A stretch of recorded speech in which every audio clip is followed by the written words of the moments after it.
Hello, everybody, and welcome to another great episode of My EdTech Life. Thank you so much for joining us on this wonderful day, and wherever it is that you're joining us from around the world. Thank you, as always, for all of your support.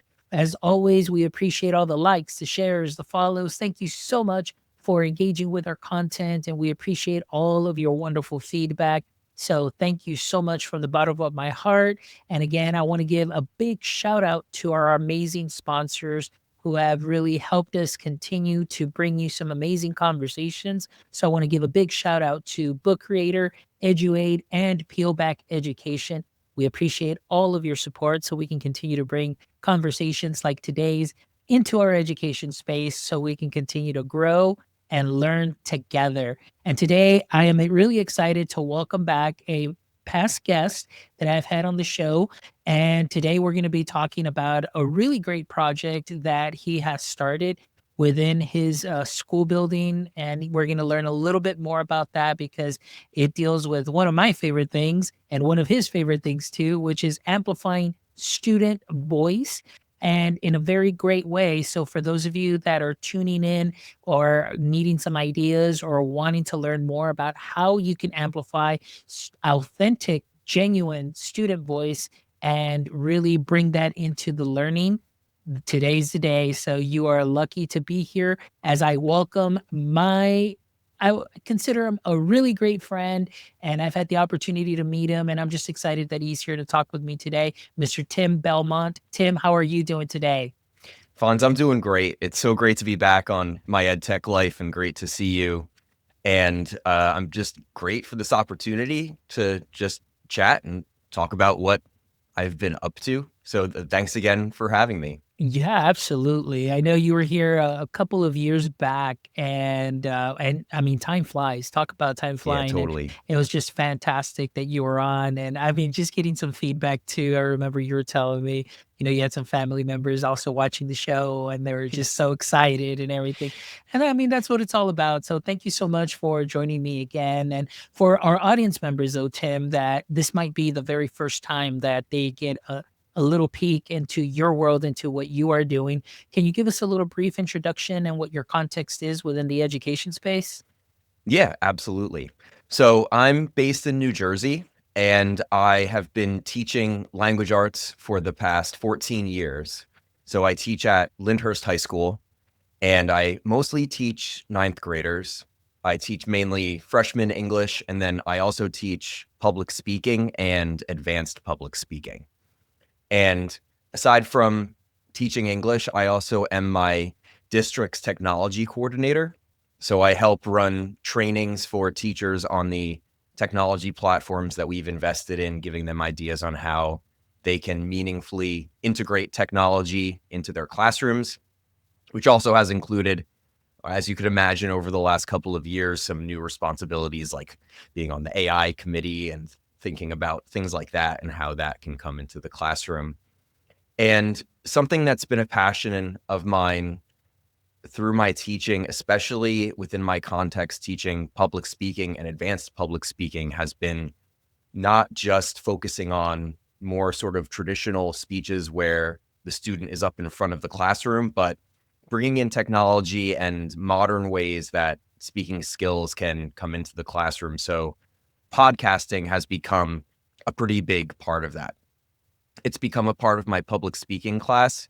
I've have students demonstrate their mannerisms and also the idea of connecting with audiences through recording short shows. And then the elective advanced public speaking, that is a class that I created, really has almost half of the class is recording podcasting. And we get into some of the more technical aspects, but then again, it's such a great opportunity for them to demonstrate their speaking skills and connect with others. So it's become just a big part of my everyday, is that sort of podcasting step. Oh, I love it. And that's something that's such a fantastic opportunity, first and foremost. And I am a big fan, a big proponent of authentic student voice and show in allowing students, I should say, to be able to demonstrate their learning, not just in a written form, through a worksheet, or, through slides, but just that the speaking aspect of it is so important. And at least from my experience and from what I've seen is with language acquisition and building that confidence, building, like you mentioned too, something very important is having that authentic audience, your Hmm. authentic self, your authentic voice, and just really sharing that with others and building on those soft skills, the collaboration, communication skills, the critical thinking, all of those things as you dive into creating a script that Hmm. is going to be fit for what it is that you might be asking for depending on the assignment. But I want to ask you here because I've been to several conferences, and one of my favorite things to do is present on podcasting in the classroom.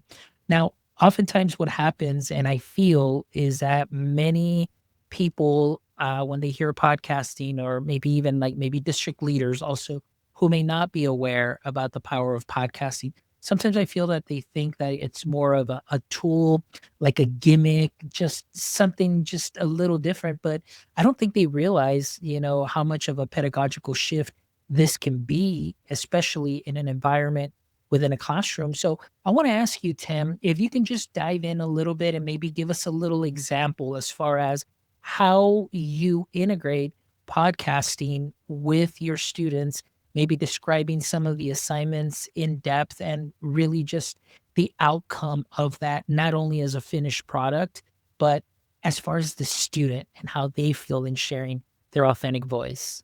Yeah, absolutely. And I 100% agree. It's very easy to be like, oh, podcasting, it's just, oh, people are doing it just because it's this popular online thing and that's the only reason. Which, I mean, it is a huge industry. And so there is some value to being like, this is a popular thing. And that in itself, I think, is a good reason to pursue it because it has a lot of transferable skills to careers and things like that. But it absolutely has, it's just an avenue for students to express their opinion and their learning that sometimes isn't as accessible, or maybe they're not as comfortable with writing. So to give a couple of examples, I just wrapped up one of my public speaking classes, which is a half-year course.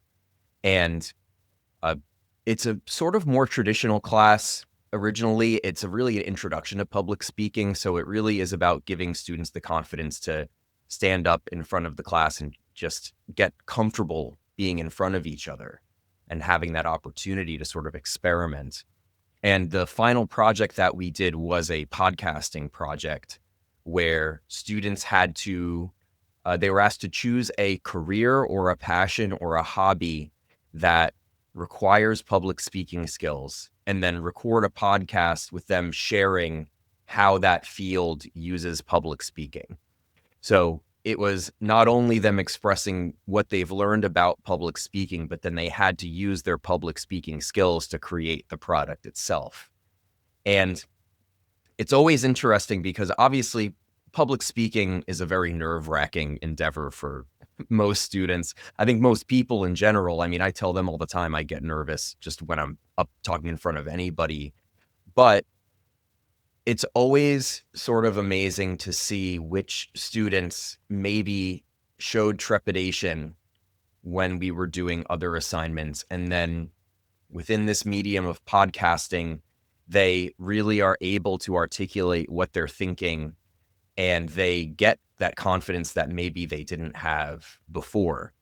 And especially if you give them that ability to infuse it with something that they care about and they want to talk about, that choice is a huge aspect of it. Um, Even if, with this assignment where they had to choose a career, it's a pretty narrow band that they could talk about. It's not like I told them talk about anything, but even within that prompt I gave them, they had the choice to choose something that is of personal interest to them, which I think is always huge, is allowing that ability for them to really bring in that personal connection to it.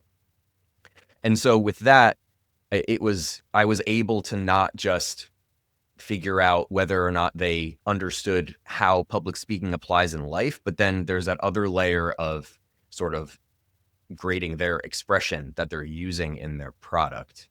So that's the most recent example that I used. But again, you're able to allow them to express what they know on different levels at the same time through something like a podcast, which I think is a huge benefit to it. Yeah, absolutely. And so, kind of going along with that, that's a great segue into my next question that I did want to ask because I know for us within our circle, we're going to conferences, teachers hear this all the time, and I'm always saying it too as well. We always use the phrase student voice, student voice, student voice. And so we say it so much, but sometimes I feel like maybe it's might have lost its meaning somehow along the way, or there's different varieties and ways that students can actually share and express their student voice. So sometimes it becomes a little bit more kind of like symbolic rather than kind of like a structural way of doing it. So I kind of want to ask you, as far as in your classroom, as your students are working on these projects, what are some ways that they understand how to distinguish maybe the authentic student voice as opposed to more of a performative student voice, especially within the context of not just podcasting, but within the assignment? That's a good question. And something that I talk to my students about this really throughout all of my public speaking classes because this is the idea of having an authentic student voice. It doesn't really just apply to podcasting. It can apply to really anything where they're expressing ideas. And so one way that I frame it is that when you're choosing a topic for a presentation or a podcast, you don't just want to choose something that you think the audience will be interested in. It's sort of like a Venn diagram where you want it to be something that the audience you think will be interested in, but also that you are interested in talking about. And if you, that's really hard to fake being interested in something. And a lot of times the audience will realize that. And so really the best way to be engaging is to be engaged yourself in whatever you're talking about. So it can be tough sometimes because a lot of times students might be motivated by getting the best grade. And I really try to emphasize this is an opportunity for you to express what you care about. And of course, you want it to be as engaging as possible, but you want to get something out of it as well. So I stress that to the students. And that's with the podcasting especially, but then even with just formal presentations that we do in front of the class. And I have a slide that has that Venn diagram with what you're interested in, what the audience is interested in, and then that little middle part, the overlap, is really what you want to focus on. Yeah, absolutely. And, and that's something that is great that you share because, and many times because they are concerned about the grade. And Mhm. for me, what was most important as always was that authentic voice. Like I wanted to know more about how what they were thinking and the way they expressed it, that would allow me to know if they did master the content or there was understanding of the content. And so very much like you said, if there's some students that may not feel comfortable, I mean, you're going to hear a little bit. Maybe there's those misconceptions. So for me as a teacher, I just really liked for them to not only work on it on paper, but I mean, if they can verbalize it and express it, for me, I think it was a win-win in the sense that they worked on how to present the information on that particular assignment and then their comfort level, but also for me, be able to hear and find those misconceptions that I can easily reteach. And that's just being in a general ed classroom per se, as far as a self-contained teaching multiple subjects. I know you're working specifically on speech, but still that is very important. And those skills that they do gain, I truly believe that they are very, very important. I mean, if I think back to my very first communications class at university level, wow, I mean, talk about learning about public speaking. I mean, I know we did presentations in high school, but when you get into college level, I mean, it is very different. And luckily, I had Mhm. a great professor that I learned a lot from. And, you get better with practice and learned what verbal crutches were and things of that sort. And, you continue to grow from there. So that's something that's great. And I know that students definitely grow with the more that they practice.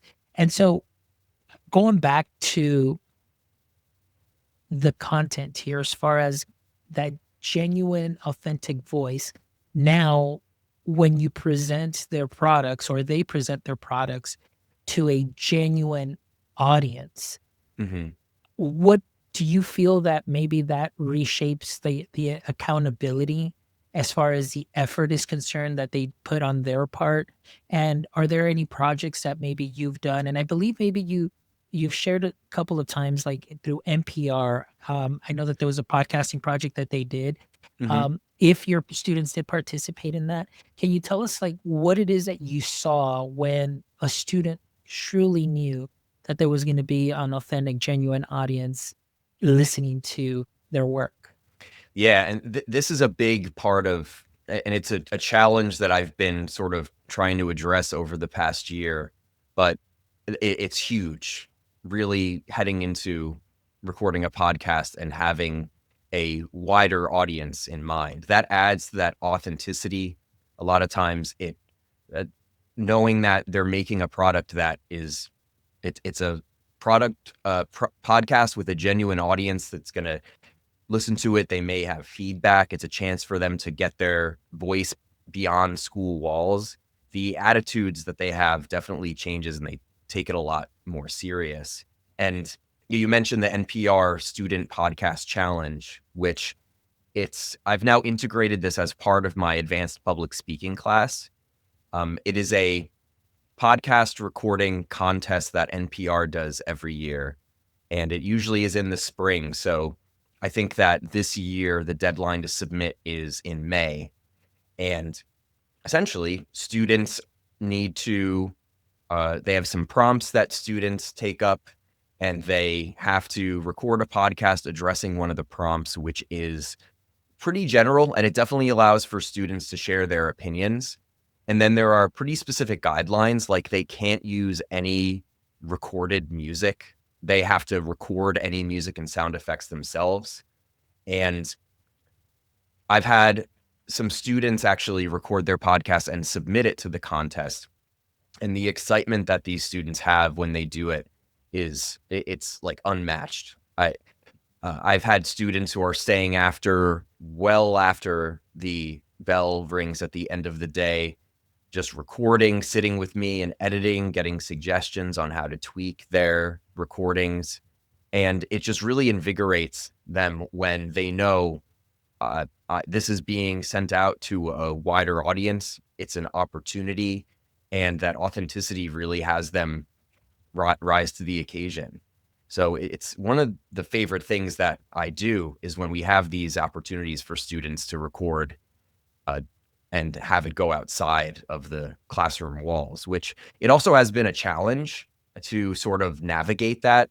But I've been trying to find creative ways to have it, adhere to guidelines, but then still have that authentic audience. But it's been great. And I'm looking forward to my students submitting their podcast this year to the competition. Excellent. And I think the way that you describe it too, I mean, cognitively, emotionally, there's a lot that goes into it. And I mean, the students are heavily invested in hmm that final project. They see again not only the fruit of their labor but putting it out there. And for them at that young age, and being in high school and putting themselves out there in with a genuine audience of adults that are going to be listening, or the judges and so on. I think that that is something that not everybody is prepared for many times, or maybe they don't think how grand this is as far hmm as, the implications of somebody out there that is listening to their work, their thoughts, what's coming from their heart, and that they're putting down on paper, scripting, and then polishing that product for the end result. And I think that's something that is great. And yeah, Yeah. Sorry.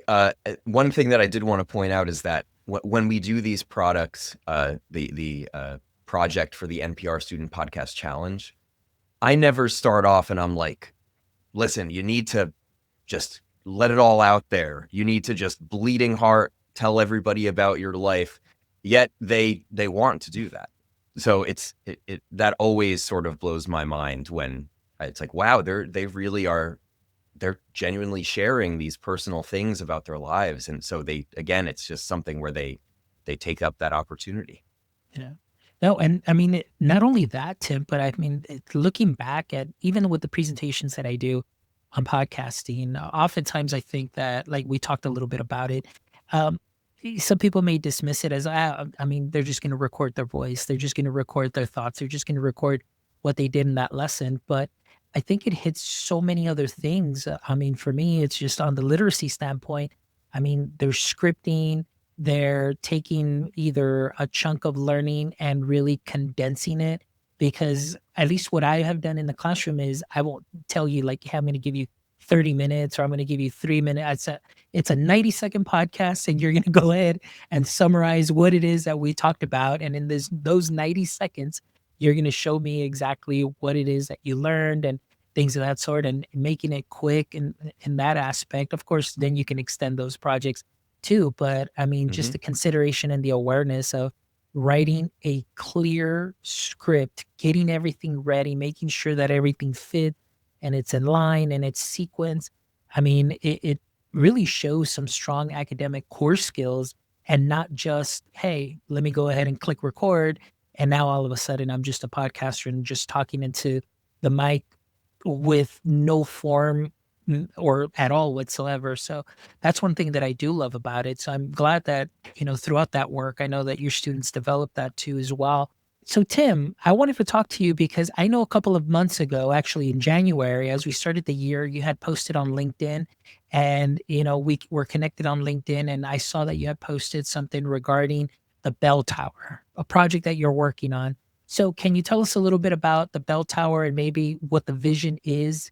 Sure. And uh, it's been really fun to work on, but it started with one of the issues that I alluded to a little bit earlier, which is having an authentic audience for student podcasts. I found that, especially sort of last year and the year before, when I had students doing these podcast projects, they were recording and they were these really, really great shows that were exploring ideas that were really personal to them and interesting and highly engaging. And I had experimented with a bunch of different ways to share the podcasts, um, ranging from having students sign a waiver to have them uploaded to Spotify for sharing, to having a Google site with an embedded audio file on them. And the challenge that I was facing is that I wanted the ability for students to listen to and engage with each other's podcasts in again, an authentic manner, sort of the way that people listen to podcasts in everyday life through an app or through the internet. But then also allowing them to share it beyond the classroom, yet still following the education privacy laws such as FERPA and COPPA, and not worrying about students' personal information sort of being out there in a way that might be uncomfortable for community members or people in the district. And there were some ways that I got around it a little bit where, again, I mentioned I made a Google site and they uploaded their audio, and then that could be shared within the school. You could limit it so it's only for students who are logged in, so they could share it with other classes in the building, which was working pretty well. But I was noticing that students weren't really engaging as much as I would have liked with each other's podcasts, because the process of doing that, it doesn't feel sort of authentic.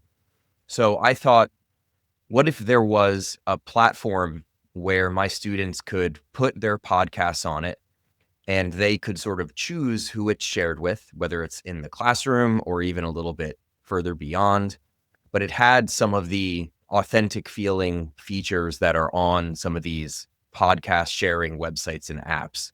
So allowing them to browse through classmates' podcasts, they could listen to them and sort of pick up where they left off later if they want. They could upload podcasts that they made and they could put up artwork for it. They could generate a transcript and have the teacher have control of how far these podcasts go. Share them with the class, share them with other classes, have shareable links that are trackable so they could be turned on and off.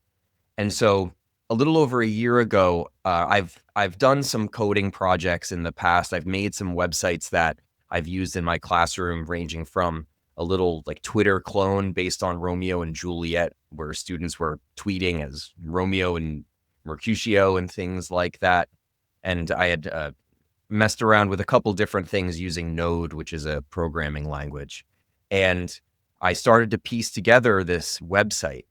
And a year later, a little over a year later now, it's a basically functional website that I've used with my students, where they can go to it and they can upload their podcasts, and it's easy for their classmates to access them. And then we have the option of sharing them out a little bit more too.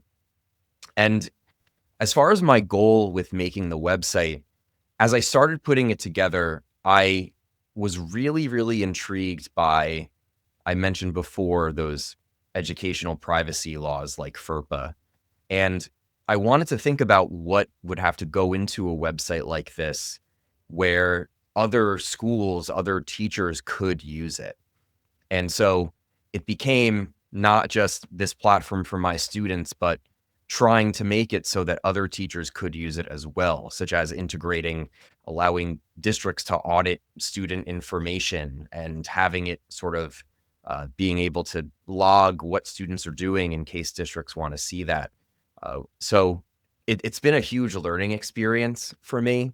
And as far as what the future holds, really my main goal is to allow it for my students to use to share their podcasts. But ultimately, I would like it to be a place where students can come and listen to each other's podcasts. So if my students record a podcast and they want a school, in another state to listen to it, this website could facilitate that, where they could sort of share their podcasts and give each other feedback. So it's sort of just been a personal project that I've expanded to my own use, but I think there might be other teachers out there who might be interested in using it for the same type of purpose. I think that's something that's fantastic, Tim. I mean, even going back to pre-COVID times when I was in the classroom, I would invite, other teachers or from, different districts into the classroom, using Google Meet or, or whatever it was that was there. Then, of course, we went through COVID, everybody's virtual, things of that sort. But this is what it kind of reminds me of still taking your school and extending it out beyond the four walls, not necessarily, in real time, but with the authentic voices of your students still being readily available. And like you mentioned, I think that this is something that can definitely be something great when now you have schools in other districts, that are listening to other students from a different area, demographic area, just geographical area, whatever the case is, and just listening to what it is that they're putting out. And it's just a great, genuine audience of students their age, giving them feedback. And I think that's something that is great, that does not just have to stick with what you're doing at school. So it really gets me excited. Like you said, another school might be interested in hopping on, that this could turn into possibly some kind of a network altogether, like a podcasting network, where now you have neighboring states that have schools that want to participate, and now they want to go ahead and put their content in there. And now you're getting audiences from all over the nation and many districts. And I think this is be something that is wonderful and such a great idea, because I'm already seeing it, because it's just an age appropriate Spotify where everybody can get access to it, Yeah. Yeah, that's really ultimately, I'm trying now with the current class that I have of my advanced public speaking class just started. And my goal is that before the end of the year, they're going to be using it to house their podcasts that they create. And I've been reaching out to some teachers about having their students listen to their podcast to give them feedback, and then allowing them to use the site if they would like to have their students share products as well. So it's it's exciting, and it's pretty cool to sort of I had this one sort of gripe about doing these podcasts, and I feel like I'm closer to having a solution that is really in this very specific niche of balancing that authentic sharing, but then not, having it just be open to everybody to access their podcast that they make. Yeah. No, this is wonderful. And I hope that this really takes off, because I can definitely see that being something that is great. And obviously having just somewhere a repository of so many authentic, genuine voices that maybe feel that maybe that they would never be heard, but now Hmm. they're being heard. Their projects are out there, their thoughts, their ideas, their learning, whatever niche they may be, podcasting in, it's out there. And there's going to be somebody out there that is just going to find some gems in what it is that they're saying, and can make a difference in one of those students, whether it be within the district or outside the district. So I want to ask you, with that in mind, because right now I'm thinking, if I'm a student, now I'm putting myself out there. I'm now my podcast is now on the bell tower, and now I get a district that is, from the outside, nearby, maybe possibly many states away, listening, you know, and maybe in your experience, I know for me, I would be like, oh my gosh, this is like very, maybe exaggerating a bit, but it could be life changing in the sense of building confidence. Now somebody's listening, I'm getting genuine feedback. So, Tim, in your experience, in the years that you've been doing this, without giving any names or anything like that, but maybe can you share a moment in one of your classes, maybe a specific student, and how one of these projects that they worked on really transformed them, their academic identity per se, or maybe they began to see themselves differently as a thinker or a communicator? What is one story that really sticks out for you? Sure.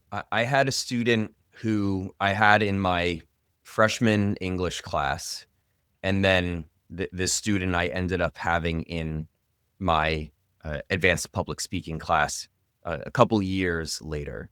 And in my English class, this student struggled quite a bit and sort of staying on top of the work. That I think that they had some different things going on at home that they were dealing with, and they didn't feel really focused on the work. And, a student who was capable, but maybe didn't have the opportunity or the motivation to rise to the occasion, or because of those outside forces that were going on.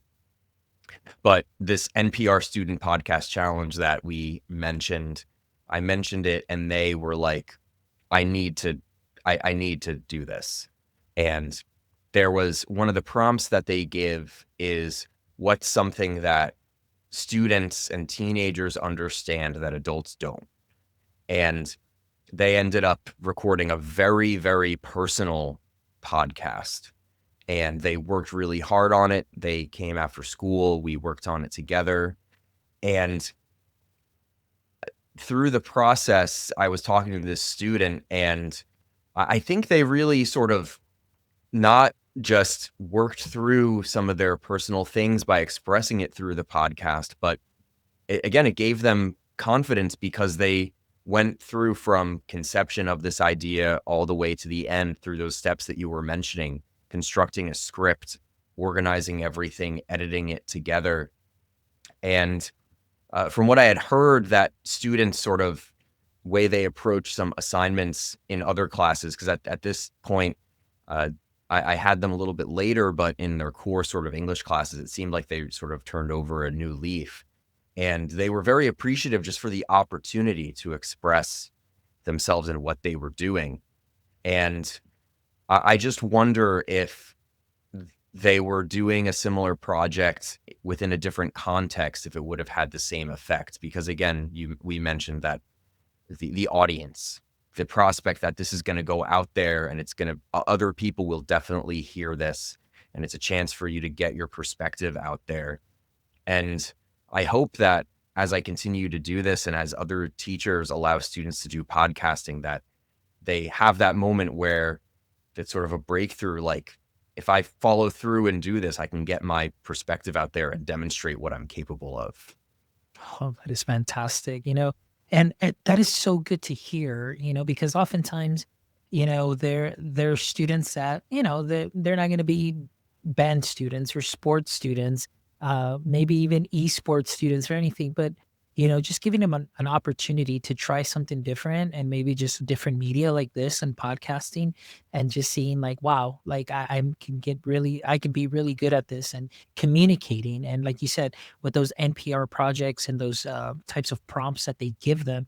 I mean, this is something that is fantastic and gives them a venue to still express themselves in an academic setting. And of course, what what I'm always thinking is the byproduct of all of that is how well of a communicator they're going to become. That's something that's easily transferable into any content area, and it's something that they're going to take right along with them forever, being able to put something out into the world at such a young age and maybe even like I said being vulnerable but Hmm. putting themselves out there. I mean, it's not easy, and you're talking about a young adult, maybe less than 18 years old doing this. I mean, imagine how hard it is for us as adults to be able to put ourselves out there and sometimes be Totally. in that vulnerable spot, and so they're learning some great lessons at such an early age. So I want to ask you, Tim, for our audience members that are listening to this and maybe they're like really drawn into this and say, hey, I really want to start implementing some podcasting in my classroom setting. What would you recommend as far as lowest barrier to entry? Because as we know, budgets are tight, Hmm. and sometimes the accessibility to some platforms or tech, might be very difficult. But what would you say your lowest barrier of entry would be into podcasting, so that we can that you can recommend to a teacher? Sure. One of the big hurdles, something that can be very intimidating, is an assumption that in order for me to bring podcasting to my class, I need to invest in audio interfaces and microphones. And there definitely is something to be said, again, about that authenticity of having that equipment, but it definitely is not required in order to record a podcast. And if you look up online what a definition of a podcast is, there are a lot of different ones out there, but I really reduce it to an audio expression of someone's ideas. And really, the equipment is something that's intimidating. Just access to a Chromebook or a phone is really enough to get started with recording what could be known as a podcast. Having a built-in voice recorder and having a Google Classroom assignment where it's shared through Classroom, that is a podcast. And a lot of times that's a great way to start off. When I introduce the idea of audio recording, a lot of times it's just, hey, just hit record, talk a little bit, and then upload it. And then you can sort of work yourself up from there. So it's almost like you and the students are going up this ladder and you can get more sort of in depth as you go. But as far as an online resource that I really love, again, I keep mentioning NPR, but aside from having their competition, they have a whole curriculum online to teach students about podcasting. And it has lessons about introducing students to podcasting, talking about recording, coming up with a type of show to use. And it goes really in depth. And you can sort of pick and choose which lessons and what aspects of it work best for you, the classroom that you're in. So that's a great resource that I use to this day. I'll go through and I'll think about my students and what skills do they need. But again, it's the idea of just hitting record with whatever equipment you happen to have. And then there are just a plethora of great resources online to sort of have a more genuine product as time goes on, but you definitely don't have to start with all the bells and whistles. Yeah, no, and that's great advice. And that's something that I always tell a lot of teachers too, is just like you mentioned, it's lowest barrier to entry is if they have a phone, a Chromebook, like you said, it's already built in recorder, or even the district. Some of the things too that I tell districts, if you are a district that might have something like Screencastify, you can go ahead and record that. I mean, you're recording video, but then you can just download the audio. So you've Hmm. got that option there too as well. You've also got Adobe Podcast. as well that is there. And if you're an Adobe district where you subscribe to the Adobe Creative Cloud, that's free. And then you can go into a little bit more in depth with editing as far as transcript type of editing. So there's so many possibilities out there. But I do agree with Tim, and for all our listeners, do not feel overwhelmed and do not feel like you have to spend thousands of dollars to start this. Simply with a Chromebook and just clicking record, you're going to be fine. And then just kind of work your way up from there, depending on where it is that you yourself, as the teacher and educator, want to go, and take your students right along with you. And then, of course, after that, you can get into a lot of the fancier equipment, good mics, and interfaces and so on as needed.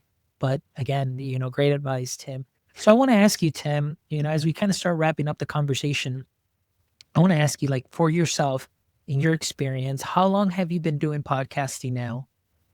So I formally, in my advanced public speaking class, this is my 5th or 6th year doing it as sort of like more like all-in podcasting Okay. projects from start to finish. But I did some voice recording things before that with Okay. students. So I want to ask you, like, now that you've had about 5, 6 years of experience, and so thinking ahead now, next 5 or 6 years, how do you see student created media reshaping assessment? Maybe portfolio development. We talk all about that a lot. And maybe in the way that schools will start defining learning artifacts as opposed to just state testing, worksheets. What might you see or hope you see maybe within the next 5 to 6 years?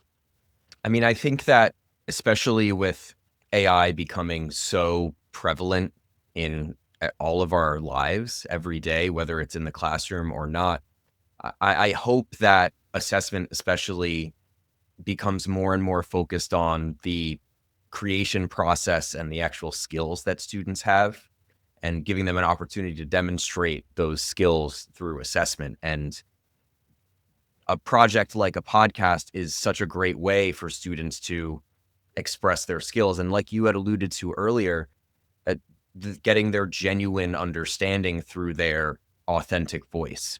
It's if a student is passionately talking about a topic, you're going to get a more full photo of what they actually know compared to maybe a written assessment or a multiple choice test or something like that. I mean, the issue again is sort of the logistics and the facilitation of it. Grading a podcast is more subjective than grading a written test. So more time goes into it, but I think that we're going to have to put more time into it in order to again, get that genuine understanding of what students know. So I think that it really is not, in my mind, some novelty that is, oh, this is just a popular thing right now. I think it's such a great avenue to follow to get that genuine assessment information, understanding what a student knows. Excellent. Awesome, Tim. Well, thank you so much for joining me here today and just having a great time, and especially talking about podcasting and a little bit more in depth as far as your work, the work of your students, what the bell tower is. And I mean, for me, I'm really excited about that, as far as being able to extend beyond the walls there within your district and possibly including more states in. And so I'm going to keep an eye out on that project because I know that that's something that can be very fantastic, and looking forward to that.